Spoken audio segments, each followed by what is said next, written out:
Hi, good morning.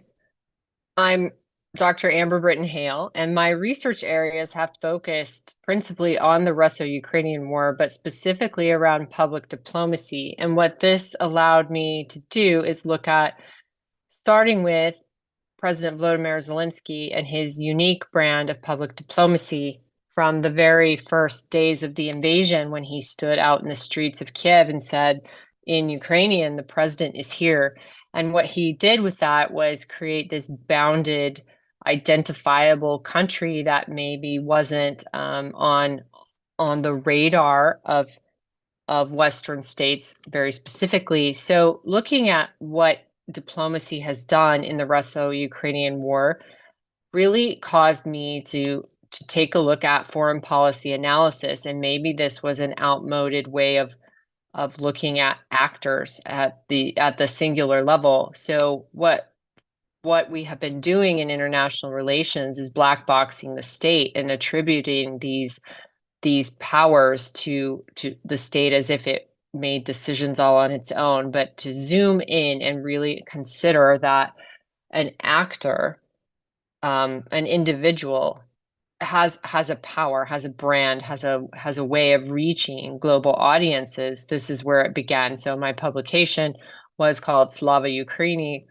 a psychobiographical study of Volodymyr Zelensky's public diplomacy. That's where it started. But then to begin to examine the other Euro-Atlantic leaders and their forms of public diplomacy, it began to be very apparent that female-led states had their own strain of diplomacy and what they were speaking about. So some of my other research was able to identify that females in the Euro-Atlantic zone are very specifically they're distinguishable from Zelensky. Using our studio, it was proven that their brand of diplomacy measures differently than Zelensky's. However, what caused me to come to this paper today was the fact that Eastern, like Central and Eastern European female leaders had an even more refined brand of public diplomacy, of strategic narrative and informational sovereignty, but it had a very post-colonial sentiment to it. That these female leaders, the ones that are in my study, Kaya Kallas, Fauna Marin, Maya Sandu, Shimonetta, and Zora Shlibi, all spoke out very definitively, very strongly against Russian incursion, Russian aggression, Russian war inside of Ukraine. And this is a deviation from what is considered to be feminist foreign policy. It is typically ascribed to women that they are peacemaking, more conciliatory, and softer spoken. But what my analysis has shown is that in fact is outmoded, that it is time to reconsider what female-led diplomacy looks like. And this post-colonial positionality has really emerged and become apparent, especially in these five leaders that I looked at. So I've given you a little bit of an overview of what my research has looked at. I think we've covered the Russo-Ukrainian War in this session, but what I wanted to explain more was the rise of female leadership in Eastern European nations and their unique approach to diplomacy, and also understanding that now we have these digital-born methods of communication that help us really understand not only humanities research, such as international relations and some of the social sciences, but to take a new lens to past diplomatic efforts and use computational analysis to see where these differences lie. But using Luke 22, that's linguistic inquiry and word count, I was able to analyze the tweets of these five leaders from 2022 to 2023. It results in scores across many psychometric categories, and there was five principal findings of my study, specifically looking at areas that may suggest a post-colonial sentiment or a pro-Ukrainian sentiment. So the categories that specifically revealed a deep consideration of post-colonial narratives, or a stronger push against Russian aggression or Russian genocidal declarations. Was Here's the 5 categories that really I examined for this sentiment. It was the cognition, cause, power, negate, and politic, as well as female. Are these leaders using references to gender in their communication, or is there anything specifically that refers back to their gender? Now, understanding that post-colonial diplomacy and pro-Ukrainian sentiment, that can be sparse, globally speaking. And this narrative that Russia is a colonial power still, it was historically, and it continues to exercise these behaviors and traits of a colonial power, is not understood much past Western and the US. I think this message is lost in the global South. But if you spend some time really looking at not only Twitter communication, but the public diplomacy of these 5 women, you understand that they are very specific, they're very straightforward, and it's very relevant for understanding post-colonial diplomacy and pro-Ukrainian sentiment, as well as identifying very high scores that show a thoughtful reflection of each of these women, a very clear understanding of them understanding geopolitical tensions, causes, and events, and again, maybe speaking more forcefully than what is traditionally attributed to feminist foreign diplomacy and foreign policy. In one particular interview that then was viral on Twitter, Sanna Marin, for instance, said the way to end the war is for Russia to leave Ukraine. And that was her statement. Russia needs to leave Ukraine. These are very straightforward, again, with more power and resonance about the colonial impact or the colonial history of what is occurring. But what is important to understand is that the women that are speaking in this manner, the women that are studied here in this paper that I'm presenting, they have a geographical proximity and a historical exposure to Russian colonialism. They are very, as a matter of fact, they're in the neighborhood. So this is what led me to look at these women in the first place as I started to zoom in and in and in, not only on female leadership, but specifically on these women, understanding that their cognitive processes and their power dynamics, as well as the political focus, were distinct from other global leaders.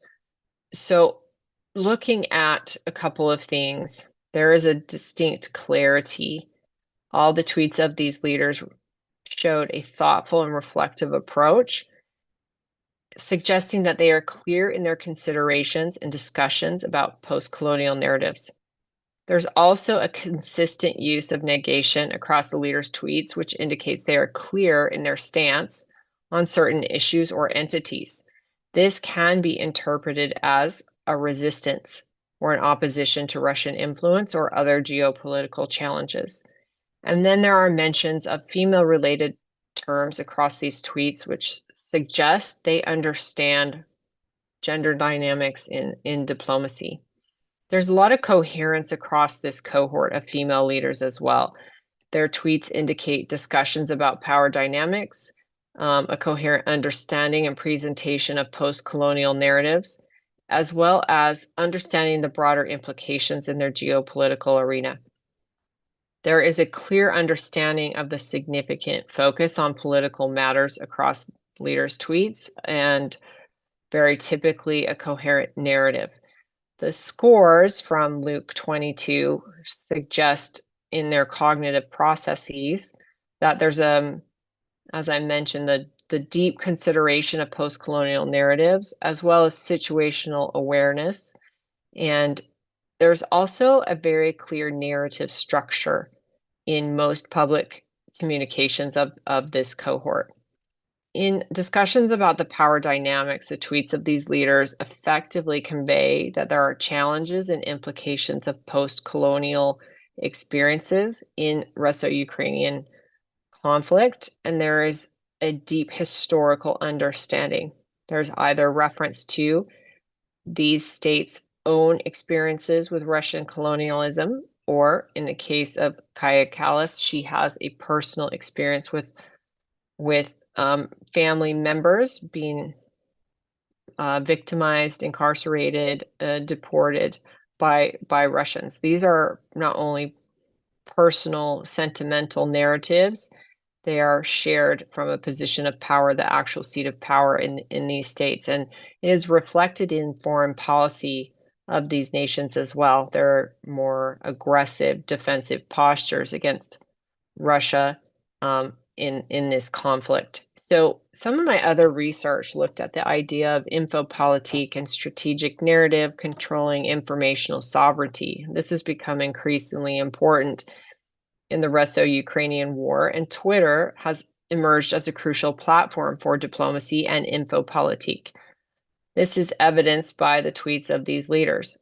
So whether a speech is given in person and then shared on Twitter, or the narrative is designed to be tweeted, there is still a consistent focus on political matters, power dynamics, and these post-colonial narratives.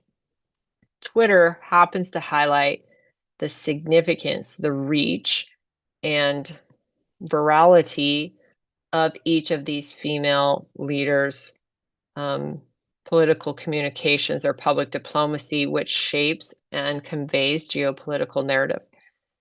Many of these tweets, as I mentioned, touch upon female leadership or gender dynamics in diplomacy. They amplify diverse voices and perspectives in the geopolitical arena. And furthermore, the use of specific linguistic patterns and cognitive processes in these tweets underscore the importance of strategic use of language and messaging to convey diplomatic stances, resist external influences, and shape public opinion.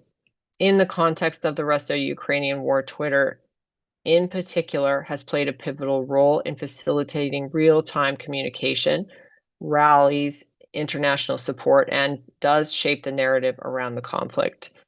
So looking at insights into leadership communication for the conflict, let me rephrase. In the war, this is distinctly a war. The tweets of these leaders provide valuable insights into leadership communication, not only in state, but internationally as well. There is that focus on political matters and geopolitical stances, but there's also the personal measurement of leadership style. So, as I mentioned before, black boxing the state and believing that each state operates as a whole, as an entity, the decisions of Estonia are not made by Estonia as a state. There's still this foreign policy analysis level required to look at the individual, Kaya Kallas, for instance, or when Sanna Marin was at the prime ministership of Finland, there is a personality